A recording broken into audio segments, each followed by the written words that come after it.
sneaking in here. Okay, we're now recording. All right, you ready? Excellent. Yes. As a photographer who spent years documenting Route 66, what first drew you to the road, and how did that initial connection shape the direction of your career? Well, I was very young when the cattle went into the ground in 1974, and I had graduated in high school, Tascosa, in 1970, made it through one semester at Amarillo College, and then dropped out. But I did take a photography class at Amarillo College, and I didn't know it at the time, but it would be something that would interest me for the rest of my life. And I went to work out at Toad Hall, which was owned by Stanley Marsh, a wealthy Amarillo media mogul. And Stanley was interested in art. He knew a lot of people from all over the country. And he liked to have a photographer working there because he had kids and parties and stuff like that. So I started taking pictures at Toad Hall in the, 72, late 71, 72.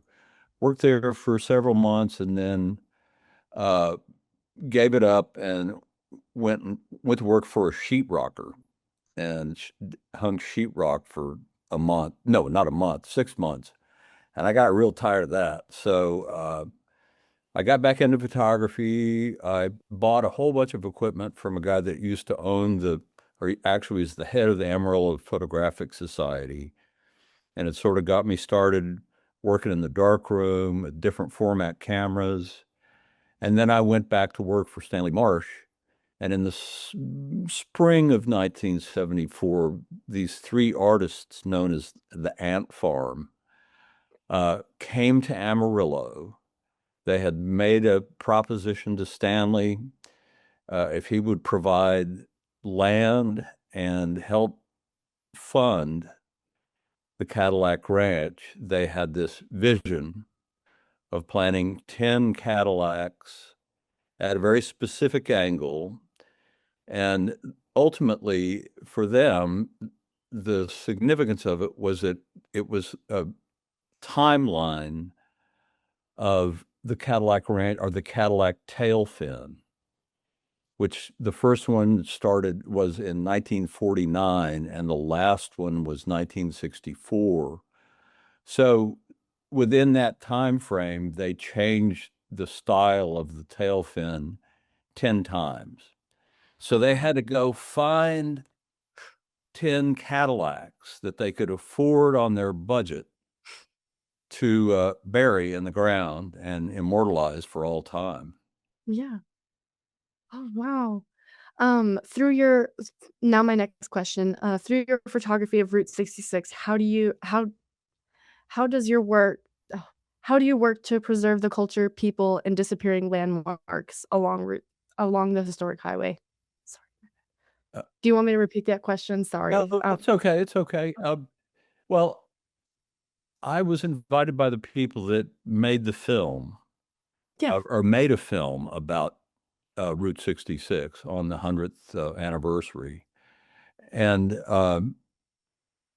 invited me to come out one day, early spring last year. And we did a long video session out of Cadillac Ranch early that day.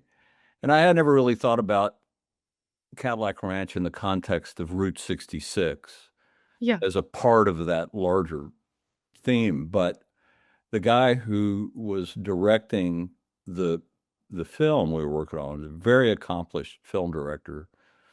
And he said, they were all up and down Route 66, and there's no other attraction on Route 66 that draws as much attention as the Cadillac Ranch. People Sure. are there every day, hundreds of people, if not thousands. Yeah. And then going to my next question, can you share a memorable story from your time traveling and photographing Route 66 that deeply influenced the way you see the road today? Well, I don't know. Really, obviously the Cadillac Ranch thing, which was independent of Route 66, had a huge influence on my career, and it extends to now. But, I ran up and down Interstate, well, not 35, I-40. And there's little towns along the way that were on Route 66. They're interesting because they're relics of another time, but I don't know about Route 66. It influenced all of us that were Yeah. coming up at that time. I mean, it became a famous road traveled by millions. Uh, but nothing to me much more significant than that. Okay. Now time for my next question.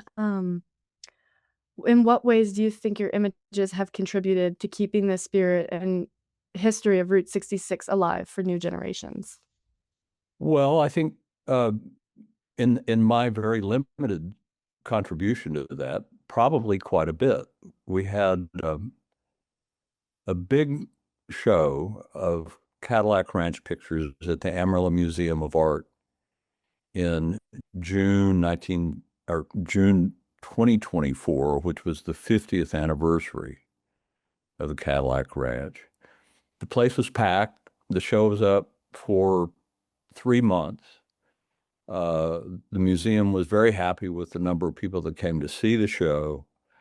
Uh, and it gives some context. So many people drive past it or stop there and go look at the cars, but they don't know why they're there. They don't know who put them in there. They have no knowledge of what they were like when they were not new cars, but they were cars that had been covered with hundreds, if not thousands, of gallons of paint. So, that's just the American way. That's the Route 66 way. Um, After spending so much time capturing Route 66 on camera, how has the road personally impacted you, and what do you hope your work communicates in its legacy?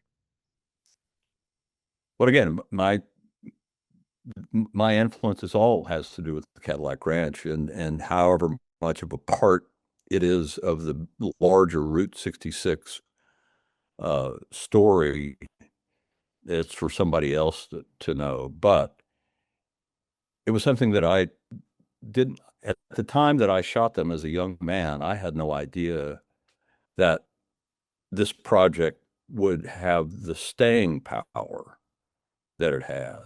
Yeah. And if you go out there now, you can see the cars are in dreadful shape. It doesn't keep people from going out there. Mm, It's a curiosity. It costs nothing. ex They encourage you to put graffiti on the cars. Uh, you know, there's certainly nothing like it anywhere else on the planet, much less on Route 66. Absolutely. Well, those were all my questions that I had for you today. Thank you so much for your time. I'm gonna check with Heather about the